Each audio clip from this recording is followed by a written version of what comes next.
E agora a gente vai bater papo sobre o vazamento de óleo no Golfo do México. Eu estou recebendo aqui nos nossos estúdios o Adalberto Moraes Júnior, que é especialista em gestão e manejo ambiental e vai esclarecer as nossas dúvidas sobre esse assunto. Tudo bem, Adalberto? Tudo bem, Jaque. É um prazer enorme estar participando novamente do seu programa. O prazer é nosso em recebê-lo aqui de novo.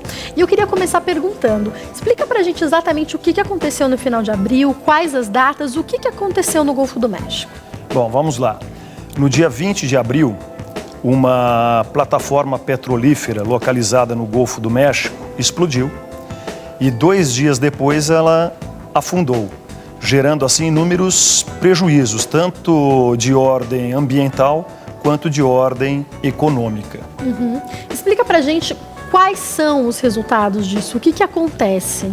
Bom, aconteceram vários problemas, né? Primeiro que 11 pessoas que atuavam na plataforma morreram. 1/4 de toda a produção de petróleo dos Estados Unidos é no Golfo do México. Isso pode gerar aí uma porção de problemas de ordem econômica. Além de tudo isso, os impactos ambientais, que são terríveis, né? Principalmente se essa mancha negra atingir as regiões pantanosas e o litoral norte-americano. Explica pra gente, lendo e estudando sobre o assunto, eu percebi que eles tentaram conter essa mancha. Como é que eles fizeram esse trabalho, esse processo?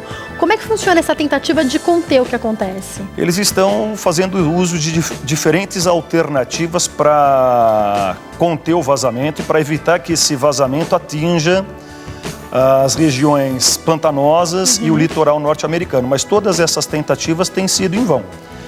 Já foram gastos mais de 400 milhões de dólares em tentativas e o problema continua.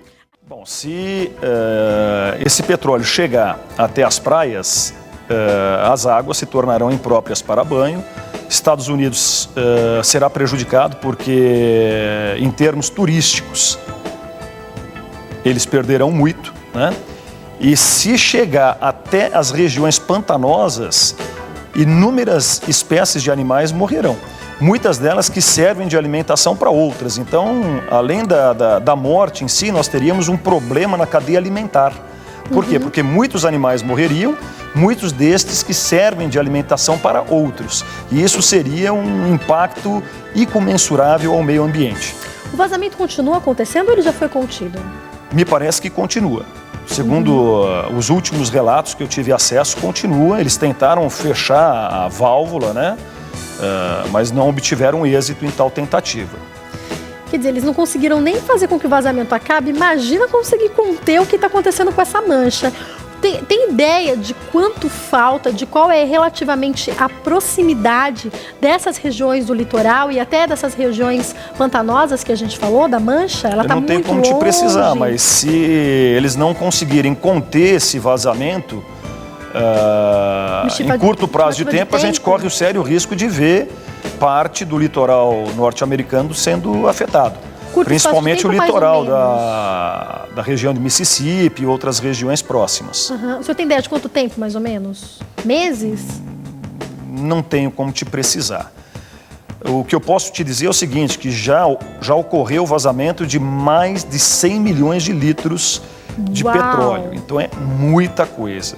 E o que mais nos preocupa é que parte disso que vazou está no solo oceânico. Ou seja, numa localidade inexplorável, numa localidade inatingível pelos homens. Isso nos preocupa e muito. Nem explorou ainda, né? Pois é.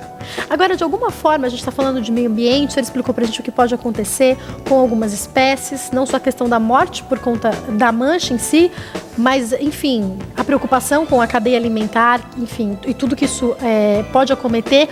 Mas pensando no ser humano propriamente dito, isso pode afetar também o homem? Claro que pode, até porque o homem se alimenta de uma porção de coisas extraídas do mar, né? Os produtores de camarão e de outras coisas já estão extremamente preocupados com essa situação, porque isso com certeza vai afetá-los, e muito. Sem dúvida nenhuma. Agora, explica um pouco pra gente, eles estão tentando conter essa mancha, não estão conseguindo, o vazamento não parou. a impressão que dá para quem escuta, a gente fica meio que... Não tem o que ser feito, lógico, mas parece que nem quem sabe o que fazer está conseguindo fazer nada. O que acontece? Bem, da verdade, eles estão agindo por tentativas, né? Nem eles sabem ao certo o que fazer. Eles estão tentando tudo aquilo que é aparentemente possível, mas até o presente momento todas as tentativas foram frustradas. Isso nos faz crer que vale muito mais a pena se investir em prevenção do que em correção, até porque quanto mais se investe em prevenção, menos ações corretivas se fazem necessárias. Eu não estou dizendo em hipótese alguma que eu seja contra a exploração de petróleo. Eu só acho que esse tipo de coisa deve ser feito com alguns critérios, né? As coisas não podem ser feitas sem que nós nos preocupemos com a segurança das pessoas, as coisas não podem ser feitas sem que nós nos preocupemos com o meio ambiente, senão acaba dando no que deu. E isso serve inclusive de lição para que situações similares não aconteçam em outros pontos do mundo, inclusive no Brasil. Sem dúvida. Um erro humano que se torna uma catástrofe para o mundo, acho que a gente pode dizer assim, né? Para o mundo todo, para o homem, para a natureza, em todas as questões ambientais e econômicas também que a gente vai ver daqui para frente, né?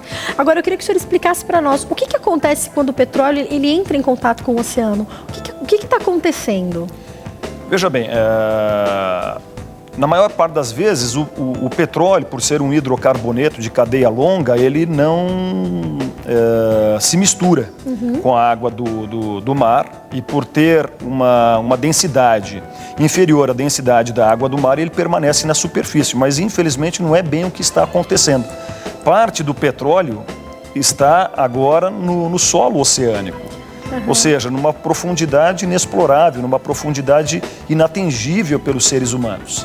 Isso significa que, muito provavelmente, esse petróleo lá fique por muitos e muitos anos. E isso há de desencadear inúmeros impactos ao meio ambiente, porque com certeza prejudicará tanto os seres vegetais quanto animais que habitam os nossos oceanos. É algo inédito nessas proporções, né? Sem dúvida. Eu acho que até por isso as tentativas são tentativas, não se sabe ao certo o que fazer, né? Não tem algo que você faça e que dê resultado e pronto. Eles estão tentando, é mais ou menos isso que está acontecendo. Estão tentando, né? Exatamente. Agora, os resultados... E já gastaram verdadeiras fábulas com essas tentativas. E o pior de tudo é que todo esse investimento foi em vão, porque o vazamento continua. Não conseguiram nem conter o vazamento. Eu acho que a gente tem que entender que nem o vazamento foi contido ainda. Imagina conseguir contendo uma mancha que vai aumentando. A cada momento ela vai aumentando mais. Agora, para a gente poder finalizar, tem como hoje, por exemplo, a gente mensurar os resultados dessa catástrofe ou a gente mesmo só vai conseguir constatando isso com o tempo? A gente só consegue fazer algumas estimativas. Agora, o saldo disso tudo a gente só vai ter acesso depois de um certo tempo, né? Mas com certeza existirão prejuízos tanto da ordem ambiental quanto da ordem econômica. Da ordem ambiental porque com certeza diferentes formas de vida serão afetadas e da ordem econômica por inúmeros fatores. Primeiro que a plataforma foi perdida, segundo que os investimentos que foram feitos objetivando cessar o vazamento foram em vão, terceiro, que 1/4 de toda a produção de petróleo dos Estados Unidos é no Golfo do México. Né? Então, é realmente um problema gravíssimo. Agora, falando em questões ambientais, o que o senhor colocaria que fica de lição para quem tem projetos relacionados a petróleo, trabalha com isso e até mesmo para o nosso país? O que fica de lição? Prevenção? Prevenção e investimento no capital humano. Eu acho que as pessoas que trabalham nesse ramo precisam dispor das competências e habilidades mínimas necessárias para que atuem. Então, são duas coisas que precisam acontecer: investimentos em prevenções e em capital humano. Prevenção. Bom, quero agradecer a sua participação, muito obrigada. Eu é que agradeço a oportunidade. Foi um prazer recebê-lo aqui, espero recebê-lo mais vezes, viu?